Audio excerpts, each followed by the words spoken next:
다 같이 자리에 일어나셔서 창조의 아버지를 부르시며 2부 예배를 하나님께 올려드리겠습니다.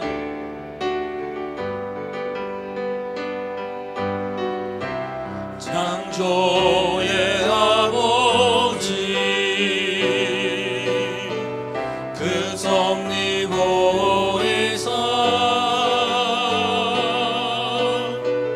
택하신 세대 일으키어 이 땅을 고치소서. 주의 크신 능력 만물이 사모하니 성령의 기름 부어주사 이 시간 임하소서. 주 영광 여기 임하사 열방 향해 그 빛 비추소서. 주의 얼굴 구할 때 주의 은혜 머무소서.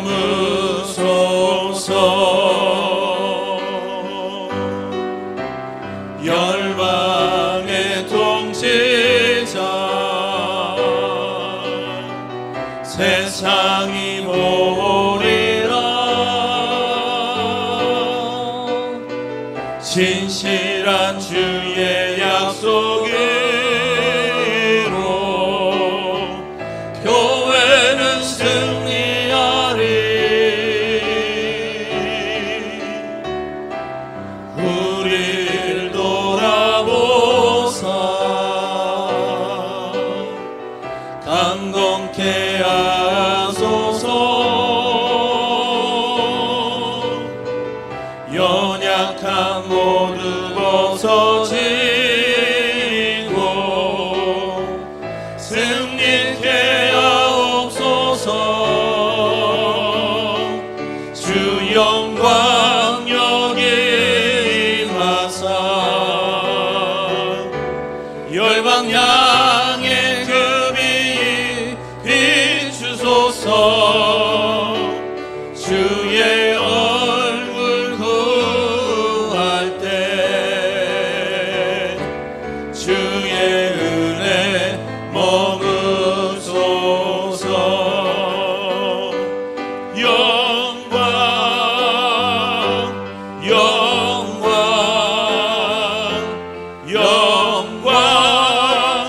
영광 영광 영광 영광 영광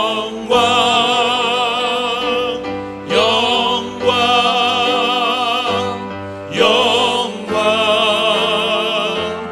영광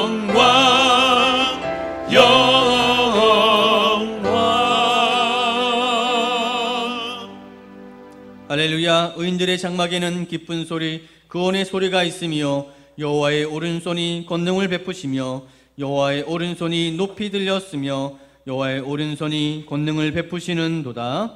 하나님은 영이시니 예배하는 자가 영과 진리로 예배할지니라. 아멘. 사랑하는 성도 여러분, 하나님이 기뻐하시는 예배는 상한 마음과 동의하는 심령이라고 하셨습니다. 이 시간 예수님의 십자가를 의지하여 기도하실 때 한 주간의 삶을 돌아보며 회개할 것은 회개하시고 하나님 앞에 의탁할 것은 온전히 의탁하는 기도를 드리시기 바랍니다. 또한 이 예배가 성령 충만하며 주님의 임재가 가득한 예배가 될 수 있도록 예배자인 자신과 이 예배를 위해서도 한 목소리로 기도하며 하나님 앞에 나아가기를 원합니다. 기도하겠습니다. 주님 감사합니다. 하나님 앞에 엎드립니다. 하나님 추석 명절을 맞이하여 하나님 그럼에도 불구하고 이곳에 나와 하나님 거룩한 주일을 지킴으로 주일 성수하고자 이곳에 모인 믿음의 성도들을 하나님 붙들어 주시옵소서. 아버지 하나님, 한 주간을 세상에 살면서 하나님 지은 모든 죄악들, 또 육체적으로 어려운 모든 일들, 하나님 심리적으로 어려운 모든 것들을 다시 내려놓고 다시 주 앞에 나와 말씀 안에, 찬양 안에, 기도 안에 서게 하여 주시고 믿음 안에 서게 하여 주셔서 오직 주의 말씀이 우리 안에 깨우쳐지며 그 말씀을 통하여서 다시 거듭나지고 다시 힘을 얻고 새 힘을 통하여 하나님의 일을 감당할 수 있는 믿음의 성도들로 서게 하여 주시옵소서. 능력과 은혜가 있게 하여 주시옵소서. 자리에 앉아 주시기 바랍니다. 우리를 대표해서 이정환 장로님 대표 기도해 주시겠습니다.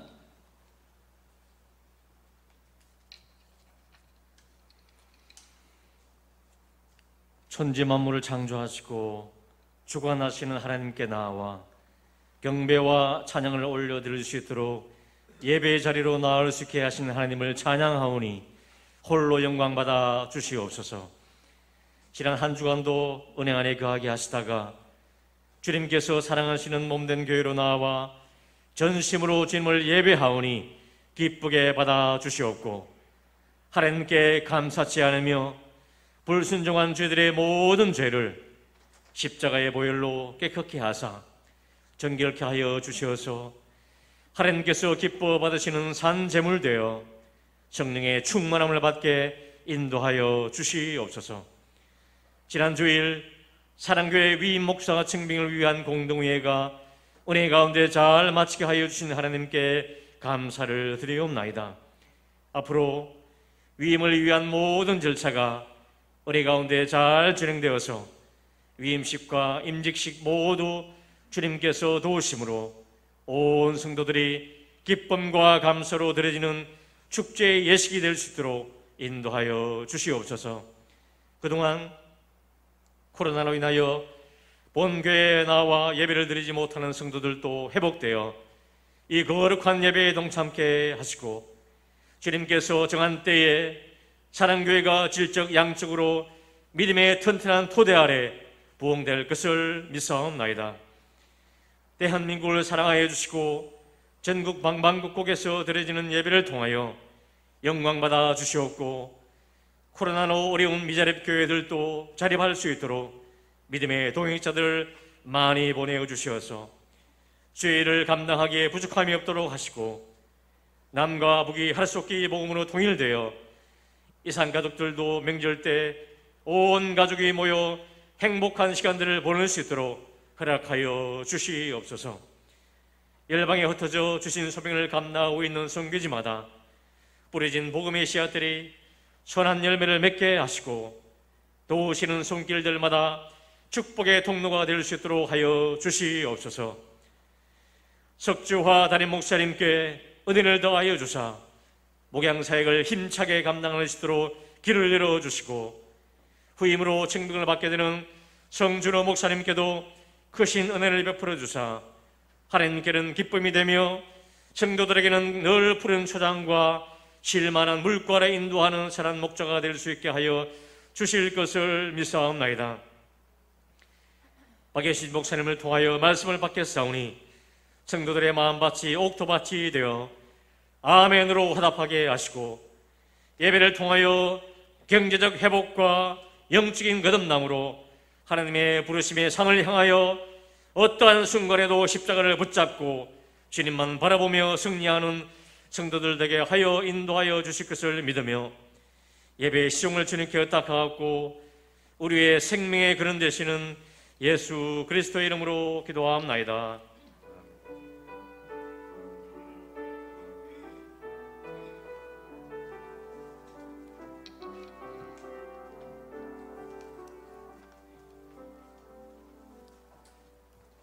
이 시간에 우리 주님께라는 찬양의 제목으로 호산나 성가대 하나님께 찬양 올려드리겠습니다.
아멘. 귀한 찬송 감사드립니다. 오늘 하나님의 말씀 봉독하겠습니다. 마태복음 25장 1절에서 13절의 말씀입니다. 마태복음 25장 1절에서 13절의 말씀 교독해 나가도록 하겠습니다. 그때에 천국은 마치 등을 들고 신랑을 맞으러 나간 10 처녀와 같다 하리니 그 중에 5은 미련하고 5은 슬기 있는 자라. 미련한 자들은 등을 가지되 기름을 가지지 아니하고 슬기 있는 자들은 그릇에 기름을 담아 등과 함께 가져갔더니 신랑이 더디 오므로 다 졸며 잘세. 밤중에 소리가 나되 보라 신랑이로다 맞으러 나오라 하매 이에 그 처녀들이 다 일어나 등을 준비할세. 미련한 자들이 슬기 있는 자들에게 이르되 우리 등불이 꺼져가니 너희 기름을 좀 나누어 달라 하거늘 슬기 있는 자들이 대답하여 이르되 우리와 너희가 쓰기에 다 부족할까 하노니 차라리 파는 자들에게 가서 너희 쓸 것을 사라 하니 그들이 사러 간 사이에 신랑이 오므로 준비하였던 자들은 함께 혼인잔치에 들어가고 문은 닫힌지라. 그 후에 남은 처녀들이 와서 이르되 주여 주여 우리에게 열어주소서. 대답하여 이르되 진실로 너희에게 이르노니 내가 너희를 알지 못하노라 하였느니라. 함께 읽습니다. 그런즉 깨어 있으라. 너희는 그 날과 그 때를 알지 못하느니라. 아멘. 포로니모스 깨어 준비하는 자들이라는 제목의 말씀으로 박현신 목사님 나오셔서 말씀 선포해 주시겠습니다.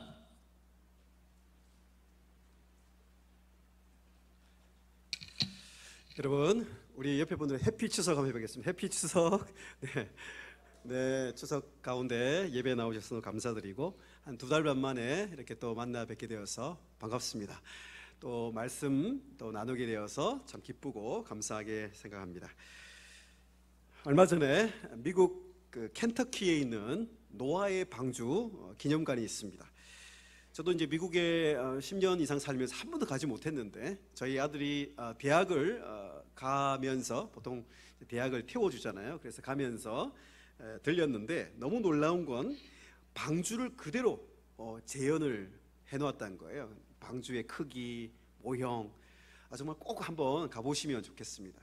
더 놀라웠던 것은 그 방주 안에 들어가면 층마다 실제로 성경에 있는 방주의 그 내용물, 다시 말하면 동물들, 준비한 것들, 생활한 것들을 층마다 재현을 해놨는데 굉장히 놀랐습니다. 가만히 보니까 제가 이제 보통 방주만 준비했다 이렇게 알고 있었는데 저희 아이들이 좀 컸다고 아주 날카로운 아주 예리한 질문들을 해왔습니다. 이 배가 얼마 동안 준비한 거야 아빠? 생각이 안 나는 거예요. 아빠 박사님이잖아요. 갑자기 제 명의가 실추되기 시작했습니다. 그리고 이 방주가 그러면 얼마 동안 떠 있어야 되나요? 생활을 학자마다 다른데 준비한 기간은 한 70년, 80년, 120년은 조금 안 될 것 같아요. 그래서 한 70년, 80년, 100년 가까이 준비를 한 거죠. 그게 이해가 돼요. 왜냐하면 생각해 보세요. 방주를 그저 홍수가 왔을 때 배만 떠 있게 한 게 아니라 생활을 해야 되잖아요, 그죠? 가족들 생활해야 되고 동물들은 뭐 먹고 삽니까? 안에 다 식물들 또 먹을 것들 다 이렇게 준비해 놓았더라고요. 깜짝 놀랐습니다. 377일 정도? 정확한 일자는 모르겠는데 아무튼 1년 넘는 기간 동안 살 수 있는 거 준비했고 또 배를 한 80년 넘게 준비를 했습니다. 그러니까 노아의 삶 가운데 얼마나 그 방주를 준비했을까. 히브리 11장 7절에 이렇게 되어 있습니다. 믿음으로 아직 보이지 않는 일에 경고하심을 받아 경외함으로 방주를 준비하여, 이 단어가 딱 들어왔습니다. 준비하여 그 집을 구원하였으니. 우리는 무엇인가를 준비하면서 살아갑니다. 그죠? 저희 아들도 보니까 미국에 대학을 가기 위해서 또 운동선수였기 때문에 준비할 게 너무 많아요. 운동선수로서. 또 한국 아이들은 수능을 준비하고 또 수능 끝나면 또 직장 준비해야 되고, 또 결혼 준비해야 되고, 또 집을 준비해야 되고, 계속 준비하다 보면 인생이 끝나는 것 같아요. 마지막 날을 또 준비해야 되고. 4차 산업혁명이 이제 코로나 이후에 계속되면서 제가 이제 학문 쪽으로도 봐도 이 포스트 코로나 이후에 어떻게 경제가 또 굉장히 요즘 어렵지 않습니까? 지금 인플레이션도 올라가고 환율도 올라가고 그런데 엄청 많이 준비해요. 제가 논문을 보다 보니까 와, 정말 사람들이 열심히 코로나 시대에 성공하기 위해서 자기 영역에서 준비하는 모습을 보았습니다. 우리 성도님들은 어떻게 준비하고 살아가고 계십니까? 오늘 예수님께서 이 비유를 주신 것은 사실 제자들이 먼저 물었습니다. 예수님, 이렇게 성전을 보면서 마지막 때에 어떤 징조가 있고 우리가 그것을 어떻게 준비하면 되겠습니까? 주의 임하심과 세상 끝에 무슨 징조가 있겠습니까? 라고 질문하자 예수님께서 우리가 읽었던 본문 25장 앞에 24장에서 마지막 때에 인자의 오심, 인자라는 것은 다니엘과 선지자들이 오실 메시아를 상징한 인자, 예수 그리스도께서 다시 오실 때 그때가 가까우면 어떤 일이 일어날 것인지를 말씀하셨습니다. 그 예수님의 그 말씀에 대답이 바로 이어서 주신 세 가지 비유가 오늘 25장에 등장하는데, 첫 번째 비유를 읽었습니다. 간단히 말씀드리면 오늘 25장 1절에도 그때의 천국은 마치와 같으니, 이 그때, 토테, 그때란 말은 바로 금방 말씀드렸던 예수님 말씀하신 종말 강화라 그럽니다. 종말 때에 어떤 징조가 있을지를 이어서 하신 비유라는 것을 오늘 첫 번째 기억해야 됩니다. 어떻게 우리가 준비할 수 있느냐, 어떻게 깨어서 준비할 수 있느냐, 종말에 대한 예수님의 말씀을 우리가 분별함으로 우리가 깨어서 준비할 수 있다는 말씀을 하고 계신 거죠.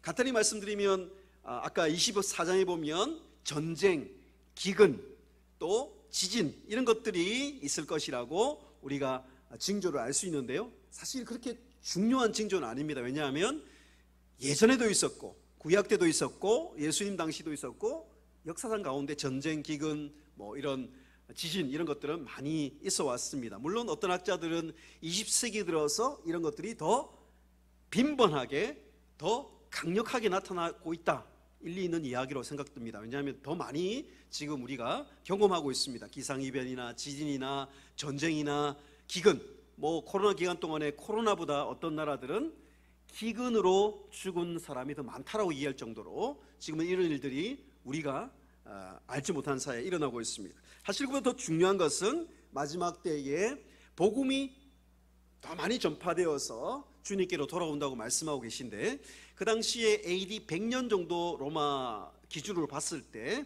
한 0.6%, 한 100만 명 좀 안 되는 기독교인이 있었다라고 알려져 있는데, 이 마지막 때가 가까운 하나의 우리의 징조가 뭐냐 하면, 여러분 지금 뭐 넓게 다 합친 거지만 한 30억 좀 안 되는 것 같아요. 그러니까 전 세계 인구의 25%가 넘는 기독교인이 있습니다. 엄청난 그 복음이 전파된 거죠.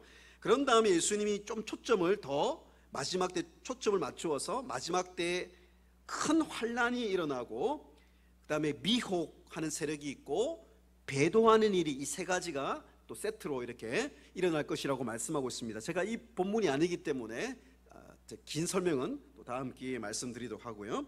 그러니까 마지막 때에 환란이 일어나고 믿음을 배반하는 사람들이 생겨나고, 특히 적그리스도의 등장이 상당히 중요한 징조가 됩니다. 적그리스도는 역사상마다 또 중요한 포인트 있어 왔고요. 안티오코스 에피파네스라든지 그 성전을 무너뜨렸던, 또 티토 장군 같은 사람들, 예루살렘의 성전을 무너뜨려 이런 사람들이 적그리스도의 상징이라 볼 수 있는데요, 이 불법의 사람, 디 엔티크라이스트, 적그리스도는 시대마다 또 예수님께서 나타날 것이라고 말씀하셨습니다. 그런 다음에 예수님께서 인자의 징조가 이제 보이면서 구름을 타고 영광 가운데 능력으로 그분이 다시 오실 것을 말씀하셨습니다. 그런 다음에 우리가 읽기 전 바로 열처녀 비유 앞에 예수님이 짧은 세 가지 비유를 말씀하시면서 무화과 나무 비유, 금방 제가 말씀드렸던 노아 홍수 때를 예수님 말씀하셨습니다. 왜 갑자기 미래의 일을 말씀하시면서 노아의 일을 말씀하셨을까요? 노아의 당시에 그 사람들과 마지막 때 살아가는 사람들과 너무 유사하다는 거예요. 그 사람들도 그 때를 몰랐기 때문에 준비하지 않았고 깨어있지 않아서 멸망한 이야기를, 또 구원받은 노아를 이야기하고 있습니다. 그러면서 42절에 그러므로 깨어있으라 어느 때 주가 임할는지 알지 못함이니이다. 44절에 이러므로 이제 이 종말 강화의 결론이 뭐냐면 깨어있으라. 왜 깨어있어야 합니까? 너희도 준비하고 있으라. 생각하지 않은 때에 인자가 오리라. 예수님께서 다시 오실 때 우리가 왜 깨어서 준비해야 됩니까? 그때를 모르기 때문에 우리가 준비해야 되고, 깨어서 준비하지 않으면 안 된다는 그 말씀을 강력하게 반복해서 말씀하고 있습니다. 그죠? 생각하지 않은 때에 오기 때문에 우리가 깨어서 준비하는 것이 하나님의 백성으로 그리스도의 제자로서 가장 중요한 삶의 자세가 되어야 된다라고 말씀하고 있습니다. 여러분, 우리가 정말 깨어 있을까요? 깨어서 우리가 무엇을 준비하고 있을까요? 깨어 있어야만 준비할 수 있겠죠. 깨어 있지 않으면 준비할 수가 없습니다. 그런 의미에서 오늘 우리가 읽었던 열처녀 비유는 너무나 명확하게 예수님께서 우리가 어떻게 인자의 오심을 깨어서 준비할 수 있을지를 말씀해 주는 비유, 이야기라고 여러분 보시면 되겠습니다. 여러분, 이 비유를 잘 아실 텐데 우리가 조금 이 비유를 조금 더 입체적으로 우리의 편견을 좀 내려놓고 보시면 좋겠습니다. 여러분, 이제 결혼식이 우리도 굉장히 기쁜 날이잖아요, 그죠? 그래서 저도 이제 지난주에 제가 부산 토요일 날 부산에 집회가 있어서 제가 다녀왔는데요. 이 태풍 때문에 집회가 취소될 뻔하다가 청소년 집회가 뭐 거의 하느니 마느니 그러는 상황이었어요. 왜냐하면 태풍이 이제 속도가 원래 이렇게 쭉 올라왔으면은 주말에 상륙할 수도 있었잖아요. 그런데 느려져 가지고, 근데 비가 많이 왔어요. 그래서 부산에 이렇게 제가 청소년들이 한 500명 정도 모여서 집회하는데 부족하지 말씀 전하러 가는데 갑자기 이제 떠올랐어요. 2002년에 제가 7월 6일 날 결혼했는데 그때도 태풍이 오는데 제가 결혼식을 했어요.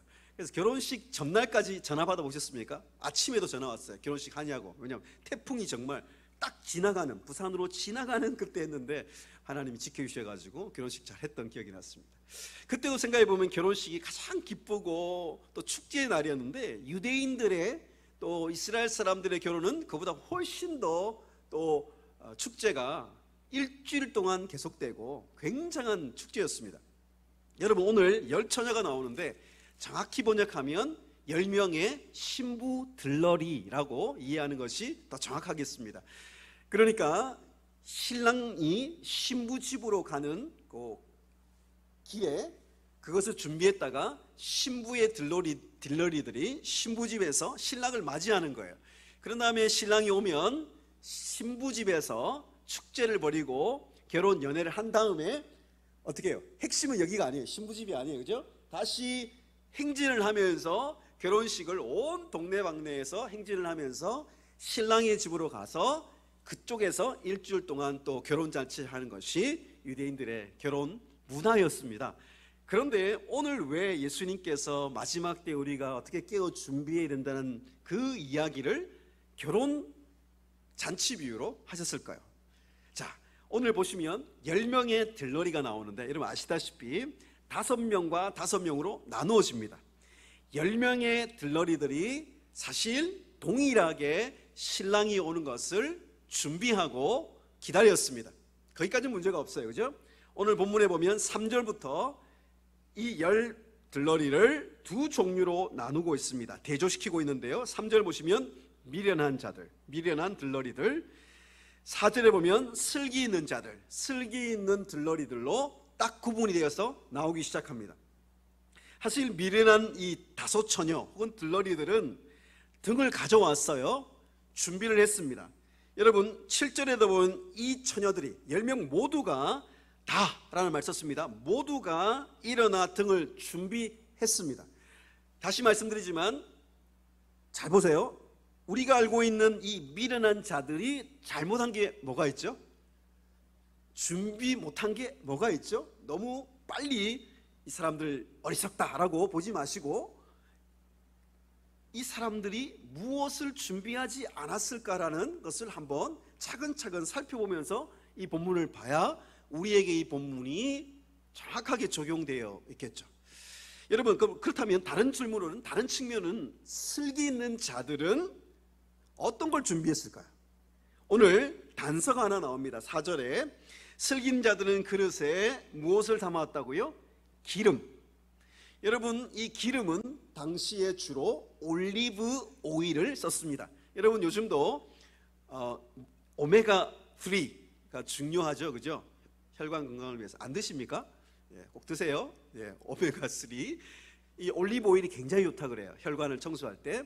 그래서 저도 이제 올리브 오일을 굉장히 좋아하는데, 이 올리브 오일인데 여기서 등이라는 것을 조금 우리가 이해를 잘 하는 게 좋겠습니다. 저도 등인 줄 알았는데 실제로는 그 당시에 등이라기보다는 나무 막대기를 심지로 삼아서 그 나무 막대기 끝에 헝겊을 이 올리브 오일에 적셔서 나무를 감아서 횃불을 가지고 신랑을 기다리는 것이 또 정확한 그림이 되겠습니다. 아시겠죠? 등이 아니고 이 나무에다가 이 심지를 삼아서 헝겊에다가 뭘 묻혀야 된다고요? 올리브 오일을 묻혀서 불을 붙여서 신랑을 기다리고 있어야 됩니다. 자, 그러고 보면 그 올리브 오일을 아무리 잘 묻혀도 헝겊의 불이 평균 15분에서 20분 정도밖에 타오르지 않는다고 그래요. 아마 이 열 처녀들은, 들러리들은 알고 있었을 거예요. 이 기름을 얼마나 충분히 준비해 가야 된다는 것을 알고 있었을 가능성이 높습니다. 왜냐하면 신랑이 바로 오기도 하지만 그 당시에 실제로 신랑이 신부집까지 굉장히 먼 거리에 신랑 집이 있을 수도 있었고, 그럼 올 수 있는 시간이 굉장히 오래 걸렸겠죠. 또 예레미야스라는 학자는 실제로 신랑 집에서 신랑의 부모님과 신부 부모님이 이렇게 결혼의 지참금이라든지 결혼 또 합의라든지를 이야기하다가 늦어지는, 신랑이 오는 것이 늦어지는 경우가 종종 있었대요. 한국의 결혼식에 여러분 여기 신랑 되셨던 분은 많이 있죠? 신랑이 늦으면 큰일 납니다. 그죠? 근데 그 당시에는 종종 있었다는 것을 알 수 있습니다. 아무튼 신랑이 오늘 더디 올세라고 5절에 얘기하죠. 더디 오는데 문제는 10명 모두가 10들러리가 준비했어요. 막대기도 준비했고 헝겊도 준비했고 기름도 준비했던 것으로 보입니다. 그러면 뭐가 문제죠? 오늘 보시면 더디 왔는데 6절에 밤중에 소리가 나죠. 실제로 신랑이 가까이 오면 신랑이 가까이 오는 것을 메신저가 왔다고 큰 소리로 신랑이 오고 있어요, 신랑이 오고 있어요 라고 알려주었다고 합니다. 그러니까 그 순간에 무엇을 잘 준비했는지, 철저히 준비했는지가 드러나는 순간이 오는 거죠. 평소에는 우리도 잘 모릅니다. 우리가 잘 준비하고 있는지. 여러분들 잘 준비하면서 깨워서 주님의 오심을 잘 준비하고 계시죠? 평소에는 잘 모릅니다. 그런데 아까 말씀드린 대로 환난이 오거나 혹은 중요한 일들이 생기거나 또 가정에, 교회에 어떤 중요한 순간이 생겼을 때 나는 잘 준비했다고 나름대로 생각하는데 결정적으로 내가 평소에 준비하지 않은 것들이 드러나는 순간이 올 수가 있습니다. 저도 그래요. 여러분, 저는 학교에서 학생들을 가르치니까 학생들이 정말 수업 시간을 잘 준비해 오는지 이것을 알 길이 잘 없습니다. 잘 준비해 오는 것 같고 잘 이해하는 것 같습니다. 저도 그렇게 생각했어요. 그런데 제가 보니까 갑작스럽게 오늘 인자가 오신다 그랬는데 좀 갑작스러운 게 필요한 것 같아요. 저는 인자가 아니지만. 그래서 제가 작년부터인가 코로나 때문에 이게 굉장히 더 어려워져서 갑자기 예고 없이 한번 시험을 쳐봤어요. 퀴즈 시험. 기억나시죠? 너무 좋은 것 같아요. 딱 치면 종이를 나눠주고 제가 문제를 내서 딱 학생들을 질문에 답해보라 그러면 준비가 잘 된 슬기로운 학생과 어리석은 학생이 정확하게 드러납니다. 100점 만점에 10점, 20점도 있어요. 여러분, 오늘 본문에도 보면 이 슬기라는 말을 오늘 잘 여러분 제가 해석을 해볼게요. 슬기. 여러분, 요즘 트렌드가 슬기입니다. 슬기로운 의사생활, 슬기로운 교사 생활, 슬기로운 공무원 생활, 슬기로운 아빠 생활. 굉장히 한국 사람들이 슬기로운 생활을 굉장히 중요한 삶의 가치와 목표로 생각합니다. 근데 이 슬기라는 말이 오늘 설교의 제목입니다. 프로니모스, 원어로 헬라어로 프로니모스라는 말을 제가 좀 설명을 드리면, 이 단어는 어떤 현상과 상황을 통찰할 수 있는 지혜를 얘기합니다. 다시요, 아까 제가 24장 말씀드렸잖아요. 전쟁, 기근, 지진, 또 복음이 전파됨, 적그리스도가 나타나서 미혹하고 배도하고, 그죠? 사람들이 사랑이 식어지고, 이런 것들을 하나님 말씀을 가지고 정확하게 discerning, 분별할 수 있는 지식이 아니에요. 지혜가 프로니모스, 슬기입니다. 슬기. 우리 성도님들 슬기로운 성도님 되시길 축복합니다. 정말 이 슬기로움이 우리에게 정말 중요해요. 여기서 반대로 미련한이라는 모로스라는 말은 어리석은 혹은 지혜가 없는, 무모한, 이런 뜻입니다. 사실 이 마태는 이 본문에서도 미련한 자들과 슬기로운 자들을 극명하게 대조시키고 있죠. 마태복음 7장 예수님의 산상수훈도 결론에 갔을 때 지혜로운 자와 어리석은 자를 비교하면서 이 폭풍이 왔을 때 마지막 때를 상징하죠. 반석 위에 집을 지은 자들은 지혜로운 자, 같은 사람입니다. 슬기로운 자, 프로니모스고, 모래 위에 집을 지어서 평소에는 모르죠, 그죠? 그 본문도 마찬가지예요. 평소에는 내가 이 안전한 집인지 알 수가 없습니다. 폭풍이 오면 모래 위에 지었는지, 반석 위에 지었는지, 지혜로운 사람인지 슬기로운 사람인지 어리석은 사람인지 드러나게 되는 것을 마태는, 예수님은 굉장히 마태복음에서 강조하고 있습니다. 그런 맥락에서 오늘 슬기로운 자와 또 이 미련한 자들이, 다시 말씀드립니다, 준비는 같이 했어요. 차이가 무엇입니까? 차이를 오늘 잘 봐야 됩니다. 이 준비는 같이 했습니다. 그런데 결정적으로 신랑이 왔을 때 보십시오. 아까 헝겊을 감아서 기름에 적셔서 헝겊에 감았기 때문에 15분에서 길어야 25분밖에 안 갑니다. 그러면 뭘 준비해야 슬기로운 자들입니까? 기름을 충분하게 준비해야만 슬기로운 자가 될 수 있는 거라고 오늘 말씀하고 있습니다. 우리의 슬기와 지혜로움은 결정적인 순간에 이 인자 신랑이 오실 때 얼마나 이 마지막 때에 충분한 기름을 준비하고 있느냐가 슬기로움과 어리석음을 결정하는 요인이라고 오늘 말씀하고 있지 않습니까? 오늘 본문에서 이 충분히 기름을 준비했던 슬기로운 자들은 신랑이 더디 와도 충분히 준비했기 때문에 다시 헝겊에 기름을 묻혀서 불을 밝히고 있을 수 있었습니다. 그런데 이 어리석은 자들이 갑자기 신랑이 오니까 졸다가, 조는 것도 같이 졸았어요. 크게 중요하지 않지만, 자, 다시 불을 피우려고 하다 보니까 뭐가 없어요? 기름이 없는 거예요. 올리브 오일이 없는 거예요. 그래서 급하게 임기응변식에 대안을 내놓습니다. 뭡니까? 이 슬기로운 처녀들에게 기름 좀 우리 꿔달라, 빌려달라라고 간곡하게 부탁합니다.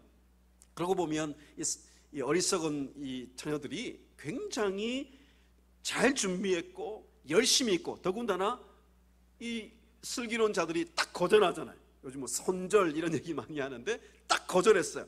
거절은 굉장히 매정해 보이지만 슬기로운 자들은 상당히 지혜로운 결정을 한 거예요. 왜냐하면 기름을 나눠줬다가 신랑이 저기 쏘고 있다가 만약에 기름이 10명 다 꺼져버리면, 횃불이 꺼져버리면 당시 문화 속에서 이 혼주가 굉장히 수치스럽게 되는 거예요.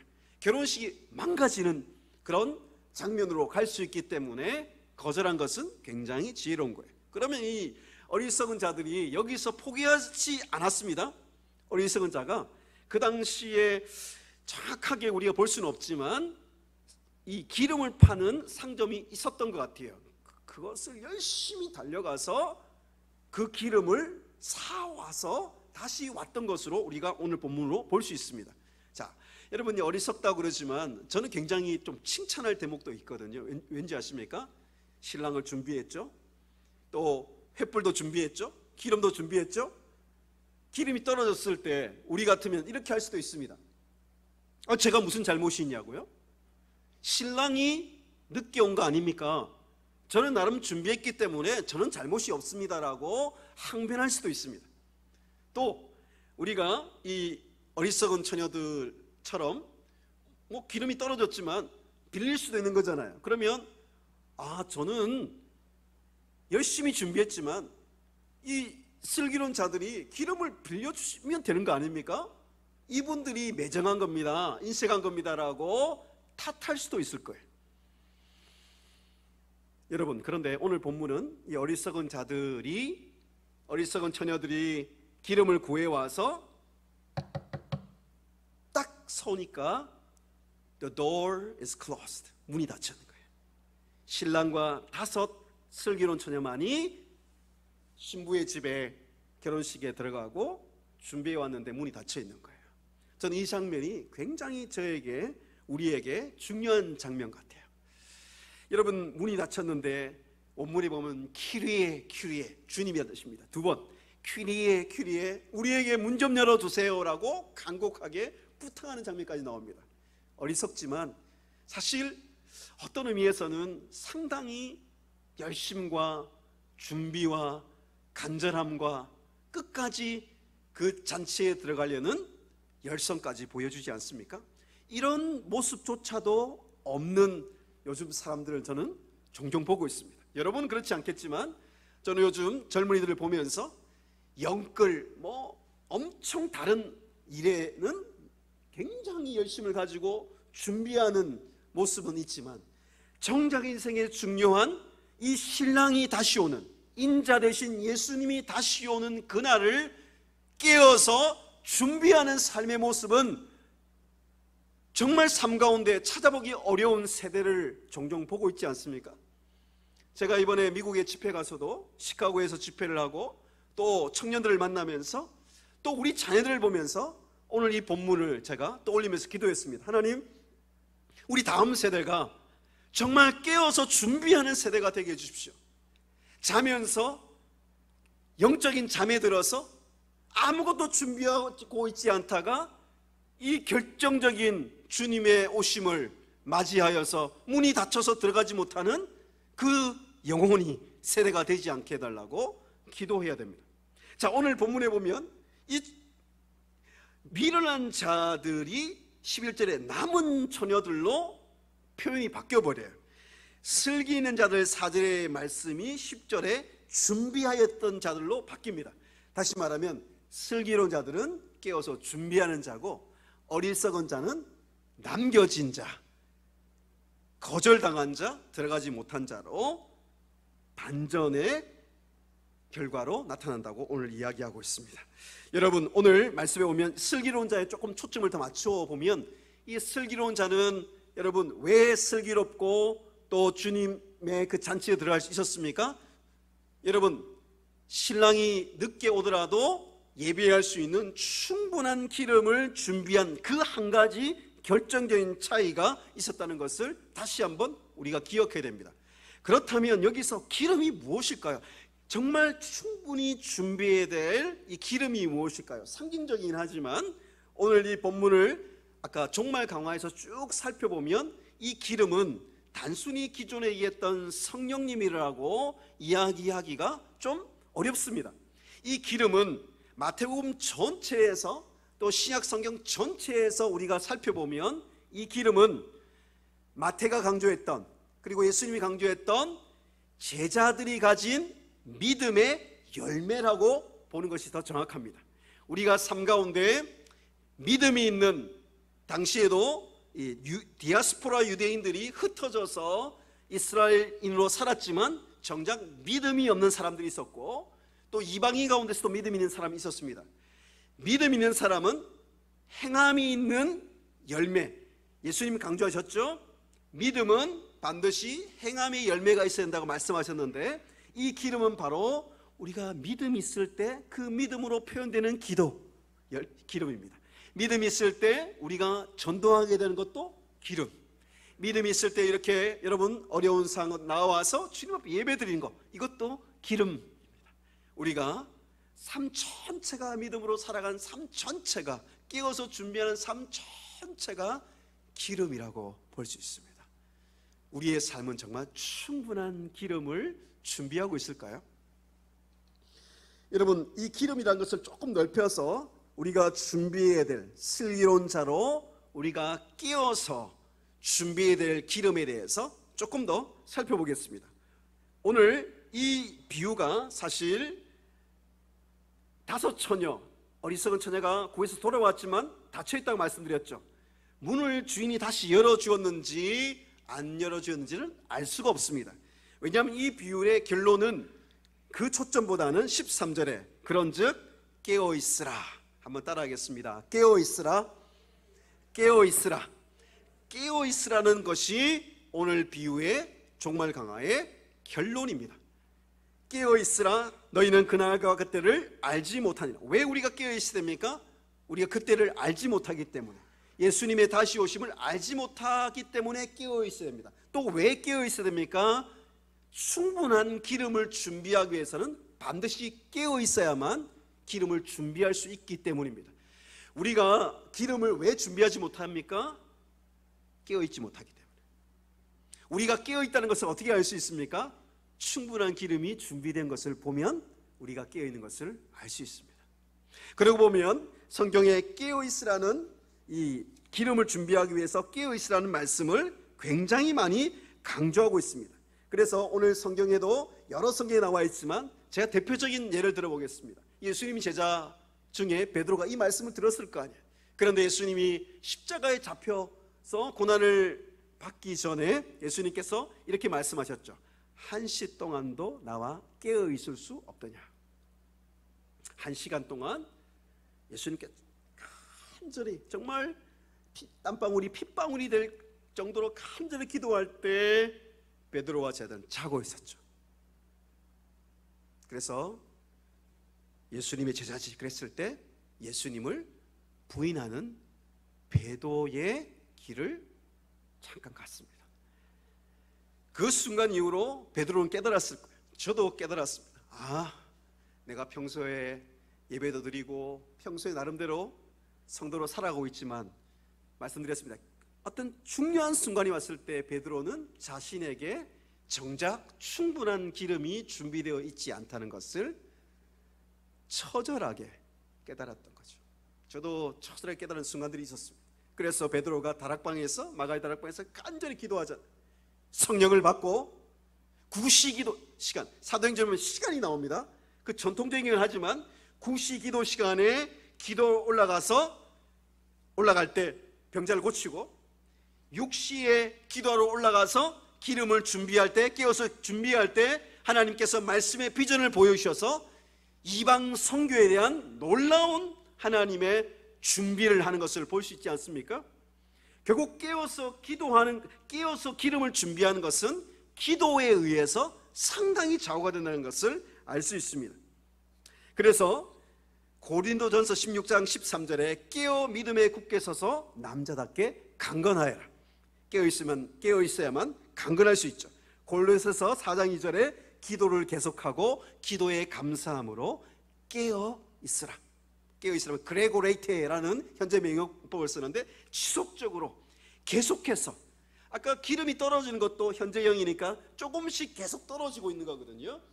우리가 깨어있어 준비하는 것도 지속적으로 반복적으로 깨어있으라는 것을 계속해서 공명처럼 울림을 우리에게 주고 있습니다. 그 종말에 대한 말씀을 쓰고 있는 데살로니가전서 5장 5절에도 우리가 다 밤에 속하여 있지 않고 낮의 아들이기 때문에 다른 이들과 같이 자지 말고 오직 깨어서 정신을 차려라 라고 우리에게 깨어있으라고 말씀하고 있습니다. 요한계시록에도 마지막 때를 이야기하면서 너희는 일깨워 굳건하라 라고 말씀하고 있고, 굉장히 중요한 본문은 오늘 우리가 혼인잔치에 대한 이야기가 나왔는데 요한계시록 16장에 어린 양의 혼인잔치, 마지막의 혼인잔치를 바라보면서 보라 내가 도둑같이 오리니, 갑자기 오신다는 거죠. 누구든지 깨어 자기 옷을 지켜 벌거벗어 다니지 아니하면 복이 있도다 라고 말씀하셨죠. 그래서 여기서 깨어 준비해야 될 것을 옷이라고 얘기하면서, 옷은 성도들의 옳은 행실이라고 이야기하고 있습니다. 아까 말씀드렸던 마태가 얘기했던 믿음의 행함의 열매, 기도의 열매, 예배의 열매, 전도와 선교의 열매를 기름으로 이야기하고 있습니다. 말씀을 읽겠습니다. 오늘 우리가 이 추석에 목사님이 이 추석에 우리가 이렇게 좀 쉬고 즐겨야 되는데 깨어있으라는 말씀이 좀 맞지 않을지는 모르겠지만, 아니요, 예수님이 처음 오셨을 때부터 다시 오시는 그 순간까지 우리는 깨어있어야 됩니다. 그래서 늘 자나 깨나 운전할 때나 어떤 순간에도 우리의 영혼에 그리고 우리의 귀에 끊임없이 주님의 음성이 들려야 합니다. 깨어있으라, 깨어서 기름을 준비하라, 이 말씀이 우리에게 들려야만 합니다. 여러분, 사실 깨어있으라는 것은 이 기독교의 가장 중요한 명령이라고 제가 말씀드리는데, 실제로 완전히 근본적으로 다르지만 자기 개발, 성공 이런에 관한 책들도 보면 굉장히 깨어있음을 강조해요. 그래서 깨어있는 삶으로의 안내, 이런 책 보면 날마다 이 깨어있는 걸 강조하거든요. 간절히 뭔가를 성공하기 위해서 깨어있어야 되는 걸 강조하고 있습니다. 우리랑 완전히 차원이 다른 이야기입니다. 사실 다른 종교나 특히 불교에서도 이 깨어있음을 굉장히 강조합니다. 깨어있기 위해서 그들이 얼마나 노력을 하고 또 명상을 하고 깨어있기 위해서 얼마나 많은 노력을 하는지 모릅니다. 그런데 그들의 깨어있음은 공통점이 있습니다.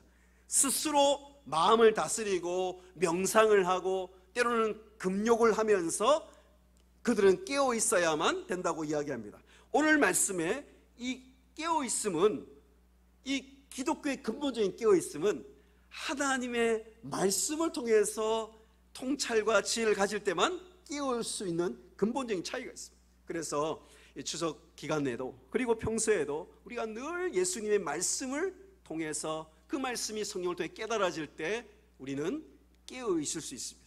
또한 우리의 이 깨어 있음은 늘 성령 안에서 말씀 가운데 기도할 때 우리가 깨어 있을 수 있습니다.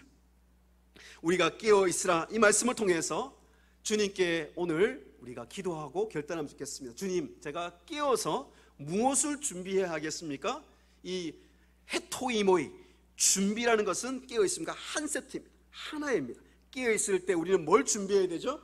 깨어서 기름을 준비해야 됩니다. 그 기름을 날마다 순간순간마다 그 충분한 기름, 충분한 기도, 충분한 예배, 충분한 전도, 충분한 다음 세대를 향한 우리의 사역, 충분한 우리의 기름이어야 합니다. 적당한 기름이 아닙니다. 어떤 순간에도, 결정적인 순간이 와도, 주님이 다시 와도 우리가 그 횃불을 밝힐 수 있는 충분한 기름을 준비해서 주님께 칭찬받고 영원한 하나님 나라 잔치에 들어가시는 여러분 되시기를 주의 이름으로 축복합니다. 기도하겠습니다. 하나님 아버지, 추석 연휴에도 우리가 이렇게 깨어서 예배함으로 우리가 준비하게 하시니 감사합니다. 주님께서 마지막 때의 종말에 대한 징조를 분별하라고 말씀하시면서 오늘 이 열처녀 비유를 통해서 우리에게 어떻게 깨어서 준비해야 될지 말씀해 주시니 감사합니다. 주님, 우리가 늘 깨어서 그 어리석은 처녀가 준비했지만 부족했던, 슬기로운 자가 충분하게 준비했던 그 말씀의 기름, 기도의 기름, 예배의 기름, 그 행함의, 그 믿음의 행함의 기름을 준비할 수 있도록 주님, 우리를 늘 깨워 주시옵소서. 깨어서 우리가 그 기름을 준비함으로 결정적인 순간에, 그 주님이 다시 오시는 그 순간에, 주님이 우리를 결정적으로 쓰시는 그 순간에 충분히 준비한 그 기름으로 하나님 앞에 잘 사용받을 수 있도록 도와주시고 주님의 상급받는 우리의 성도들 되게 하여 주옵소서. 특별히 우리 사랑교회가 하나님 아버지 다음 세대와 또 우리 성도들과 교회에 충분한 기름을 준비하는 교회 되게 하셔서 하나님이 코로나 기간에 하나님께서 이 주위에 많은 사람들을 그 충분한 기름으로 주님께로 이끌 수 있는 그런 교회 되게 하여 주시옵소서. 감사드리며 예수님의 이름으로 기도하옵나이다. 아멘.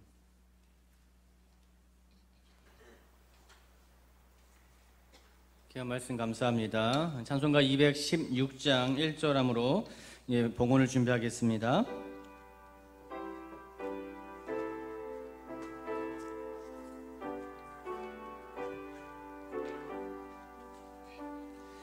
성자의 귀한 몸 날 위하여 버리신 그 사랑 고마워라. 내 머리 숙여서 주님께 비는 말 너무 주님께 바치리까. 참 좋으신 하나님, 베풀어 주신 은혜와 사랑에 감사와 찬송과 영광을 올려드립니다. 주님께서 우리에게 허락해 주신 말씀처럼 깨어있는 삶, 준비되어 있는 삶을 살게 하여 주시고 그로 인하여 하나님이 주시는 축복과 은혜를 누려서 오늘 한가위 뿐만 아니라 평생을 주님 안에 주시는 은혜와 사랑이 넘쳐나는 평화가 우리 모든 가정 안에 있게 하여 주시옵소서. 이 시간 지금까지 베풀어 주신 하나님의 은혜에 감사하며 또 앞으로 부어주실 은혜를 사모하는 마음으로 귀한 예물을 드리기를 원합니다. 우리 예물과 함께 우리의 간절한 기도의 제목도 올려놓사오니 기쁘게 받아주시고 우리가 생각하는 것이나 구하는 것에 더욱더 넘치도록 채워주시는 하나님의 은혜와 응답과 기적을 허락하여 주옵소서. 이 모든 말씀 우리에게 항상 좋은 것 주시기를 기뻐하시는 예수님의 이름으로 기도합니다. 아멘. 우리 2절과 4절 드림으로 봉헌하도록 하겠습니다.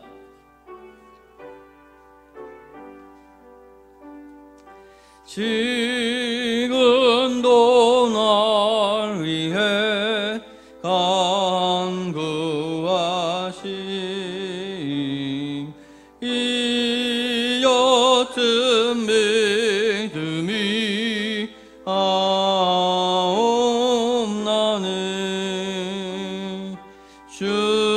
주님의 참 사랑 고맙고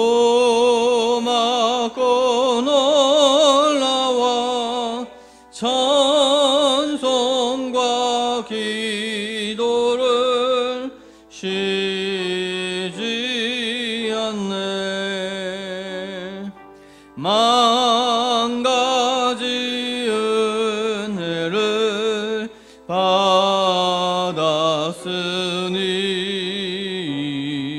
내 평생 슬프나 즐거우나 이 몸을 온전히 주님께 바쳐서 주님만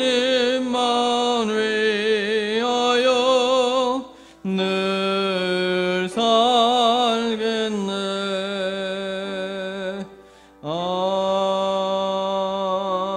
아멘. 교회 소식 함께 나누도록 하겠습니다. 1부와 2부 예배 박현신 목사님, 총신대학교 신학대학원 설교학 교수로 재직하고 있는 목사님이 설교해 주셨습니다.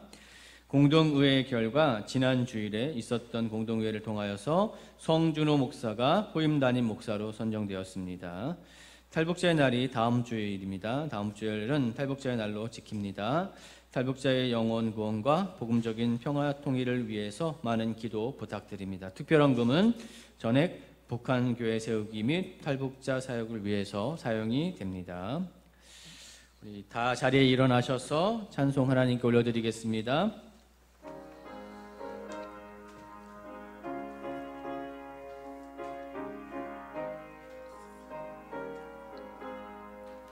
내 영혼이 은총 입어 중한돼지 벗고 보니 슬픔 많은 이 세상도 천국으로 화하노라.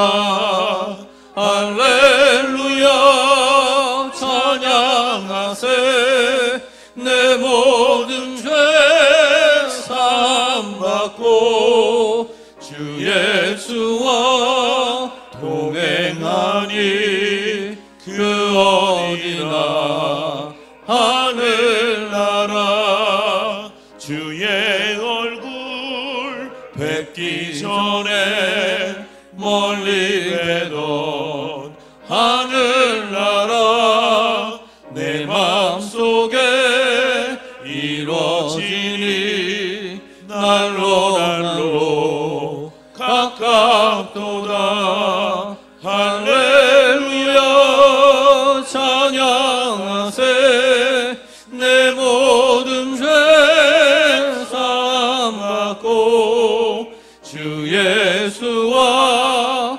동행하니 그 어디나 하늘나라 높은 산이 거친 들이 조망이나 궁궐이나 내 주 예수 모신 곳이 그 어디나 하늘나라 할렐루야 찬양하세 내 모든 죄 사함받고 주 예수와 동행하니 그 어디나 하늘나라.